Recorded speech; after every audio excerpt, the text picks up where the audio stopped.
The following episode describes acts of violence and murder. Listener discretion is advised.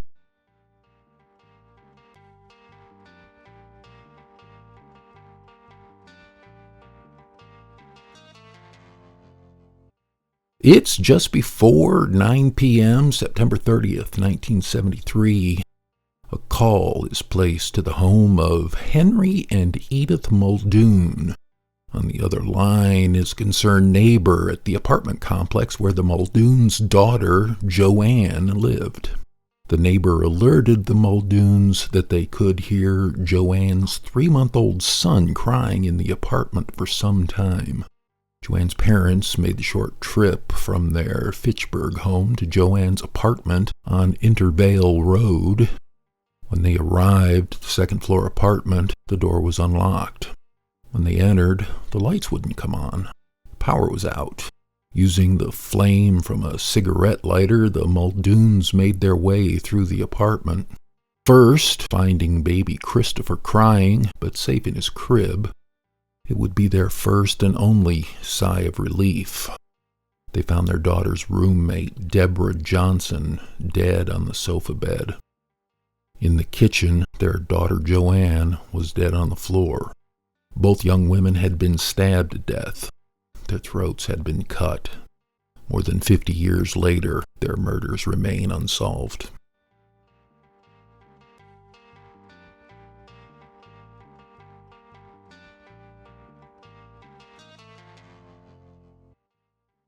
Welcome back to Unsolved Worcester. I'm your host, Dan Yeager. In today's episode, we return to 1973 and a second pair of unsolved homicides. The murder of two 20-year-old women, Joanne Muldoon and Deborah Johnson.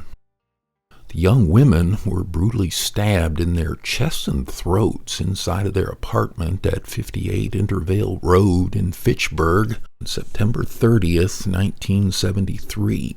Joanne's 3-month-old son Christopher was in his crib when the killings occurred. He was left unharmed. Unsolved Worcester takes a deep dive every Tuesday into the unsolved murders and missing persons cases under investigation by the Worcester Police Department's Detective Unit, the Worcester County District Attorney's Office, and the Massachusetts State Police. Be sure to visit Unsolved Worcester on Facebook and Instagram and listen to all episodes for free at unsolvedworcester.com and on your favorite podcast streaming platforms. Check out the video for this episode with exclusive aerial views and more on the Unsolved Worcester YouTube page. And don't forget to hit that subscribe button.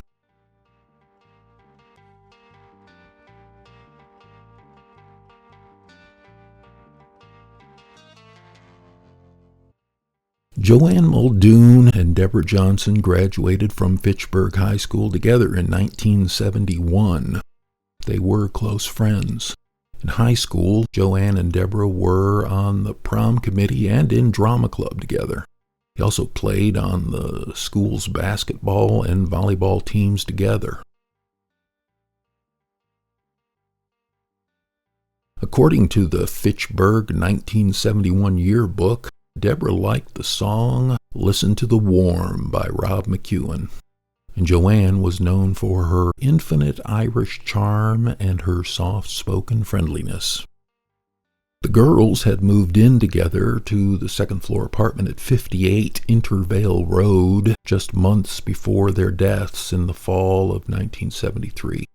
The apartment was being rented by Joanne, and Deborah was staying there only temporarily. She was an extra set of hands to help with Joanne's 3-month-old son, Chris. Deborah worked as a secretary at the Digital Equipments Corporation factory on Route 2A in Westminster, which opened in July 1970. The facility was about a 10 to 15-minute drive from the Fitchburg apartment. Before Chris was born, Joanne had worked at the Independent Lock Company, or ILCO, in Fitchburg. When she died, Joanne left her son, Chris, her parents, 3 brothers, 2 sisters, and several nieces and nephews. Deborah left behind her parents, a brother, 2 sisters, and grandparents. Joanne and Deborah's funeral masses were held back-to-back at St. Bernard's Church in Fitchburg on Wednesday morning, October 3rd, 1973. Both women are buried at St. Bernard's Cemetery in Fitchburg.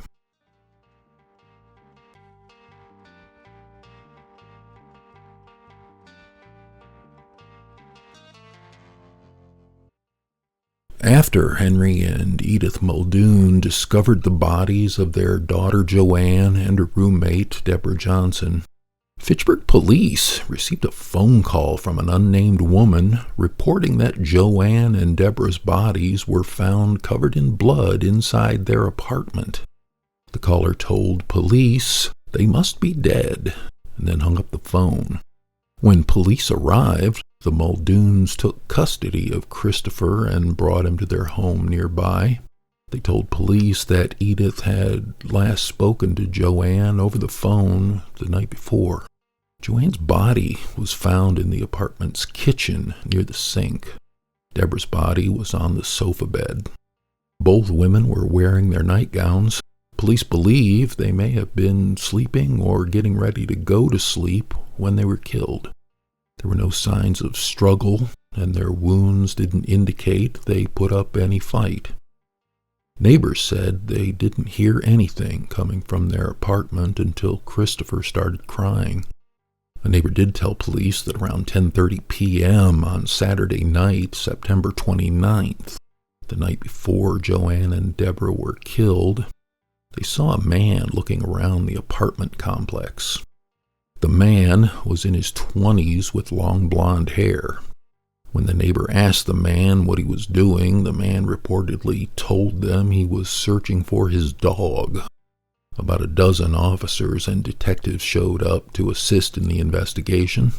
A pair of state police detectives assigned to the Worcester County District Attorney's Office also helped. A search was underway quickly for a suspect in a radius from the apartment and near the Nashua River. The search for the murder weapon, a knife, was put off until the following day when police could look for it in daylight.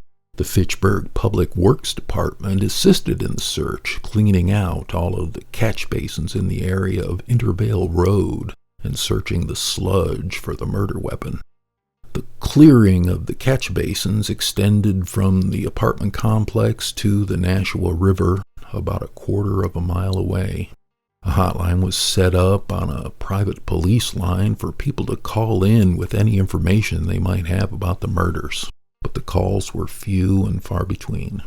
An 8-man force of detectives from the Fitchburg Police Bureau of Criminal Investigation were assigned to the case. The investigation took police across state lines to New Hampshire and Connecticut to speak with acquaintances of Joanne and Deborah, to gather details of their background, interests, and who they might be friends with. According to a report in the Worcester Telegram and Gazette from 2006, the Muldoon family had learned a man had been in Joanne and Deborah's apartment on the day leading up to the young women's murders and had been harassing the women. The man, believed to be 22-year-old Herbert LeBlanc, was allegedly considered a suspect but was never arrested due to a lack of evidence.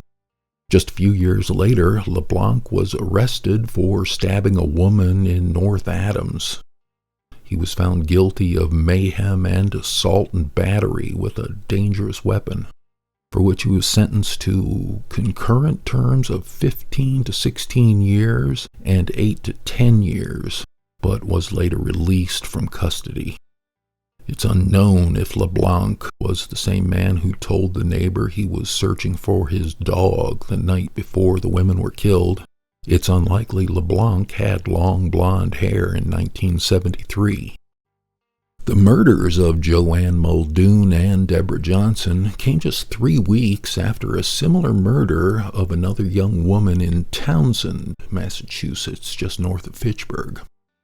On September 9th, 1973, the body of 31-year-old school teacher Judith Buig was found wrapped in a blanket and covered in branches and rocks along a wooded path about 100 yards from her home. Judith's neighbors had heard her dog barking outside of the house, and when they went to see what the commotion was, they found the front door of her home wide open. Like the murders of Joanne and Deborah, Judith had been stabbed multiple times in the chest, and her death remains unsolved. Similarly, a few months before these murders, in early June 1973, as we focused on last episode, 32-year-old Maureen Moynihan and her 4-year-old daughter Jennifer were found killed in Rutland. They had also been stabbed to death in the chest and throat. Likewise, their cases are unsolved. None of the women had been robbed or sexually assaulted, but unlike Deborah and Joanne, Maureen Moynihan and Judith Viewig's stab wounds had indicated slashing, meaning they had put up a fight for their lives against their assailant. We will share Judith's story on the next episode of Unsolved Worcester. In November 1973, the city of Fitchburg requested support from the state level, seeking the authorization to put a reward out for information leading to an arrest in the murders of Deborah Johnson and Joanne Muldoon. The state Senate and House of Representatives approved a reward of $5,000. Fitchburg police were hopeful the reward would lead to a conviction, but nothing came to fruition. In the months following, Edith and Henry Muldoon adopted Joanne's son, Christopher. According to a story in the Telegram and Gazette, Chris was welcomed into the family by his aunts and uncles as the seventh sibling. He was the youngest in the family by about 10 years. He didn't know about his mother's death until he was around 6 years old. In 2006, Chris's aunts and uncles told the Telegram and Gazette he was a blessing, and his presence made it easier for Edith and Henry and their children to mourn the loss of Joanne. At the time of the report, Chris had 3 children of his own, including a daughter named Joanne. It's been more than 50 years since Joanne and Deborah Johnson were killed in their Fitchburg apartment on September 30th, 1973, and their deaths remain unsolved.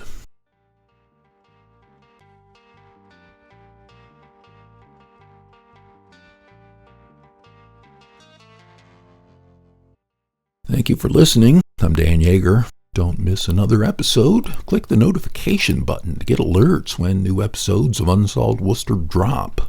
If you enjoyed listening to this episode, please consider giving us a 5-star rating or clicking the like button on your YouTube videos.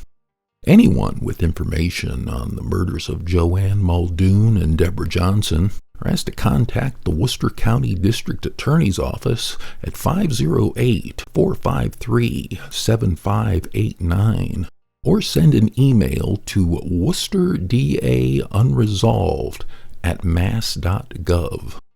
Come back next time for Episode 7 of Unsolved Worcester Season 7 and a pair of cold cases from Townsend: the unsolved murder of school teacher Judith Viewig in 1973 and the disappearance of 13-year-old Deborah Quinby in 1977.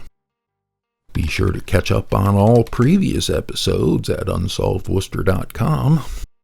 Special thanks to the Worcester Public Library, the Worcester Police Department, the City of Worcester, and our sponsors for making this possible. Season 7 of Unsolved Worcester wouldn't be possible without the generous contributions of our fundraising campaign donors, especially Marcia, Jason, and Nicole.